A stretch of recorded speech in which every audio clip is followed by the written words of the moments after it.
Monsieur le ministre, alors là, moi je salue votre audace. Vous êtes venu nous présenter un plan de réduction de 10 milliards d'euros de dépenses publiques parce que vous êtes complètement planté sur vos prévisions de croissance. À la base, vous aviez prévu un budget adossé à une croissance d'1,4% et vous voilà aujourd'hui revenir avec une croissance à moins d'1%. En 2022, monsieur le ministre, je vous lisais, moi, déclarer fièrement dans la presse que la France est à l'euro près.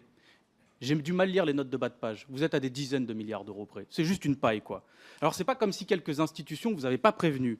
Il y a eu l'OFCE, le FMI, le président de la Commission des finances, la Banque de France, le président du Conseil des finances publiques. Bref, tout le monde vous l'a dit, mais vous, Bruno Le Maire, vous êtes levé un matin, vous avez mouillé votre doigt, vous l'avez tendu dans l'air pour sentir le vent, et vous avez déclaré, fin septembre à l'Assemblée, je vous cite, que la croissance, elle est là, allez, 1,4%. Sur l'autoroute du sérieux budgétaire, vous êtes parti en roue arrière, monsieur le ministre, et vous voilà écrabouillé contre un platane.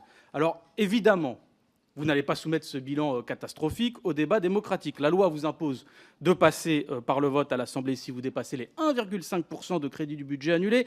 Qu'à cela ne tienne, vous allez rester juste en dessous, probablement vers les 1,4%. La prochaine fois, envoyez-nous un fax, ça ira sûrement plus vite.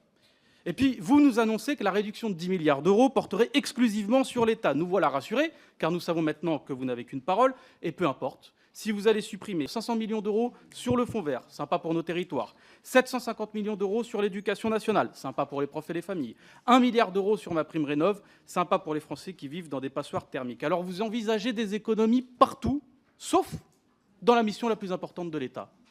La mission remboursement et dégrèvement, la mission des niches fiscales, quoi. 140 milliards d'euros. C'est sûrement un hasard. Pour faire des économies, vous êtes capable de gratter jusque dans les pupitres des salles de classe, mais les niches fiscales, c'est comme devant une scène de crime, c'est circulé, il n'y a rien à voir. Pourquoi vous ne touchez pas aux 140 milliards d'euros de niches fiscales de ce pays? Parce que vous avez déclaré que vous ne vouliez pas que l'État soit une pompe à fric. Je crois qu'on peut être rassuré pour les grandes boîtes qui sont arrosées d'argent public.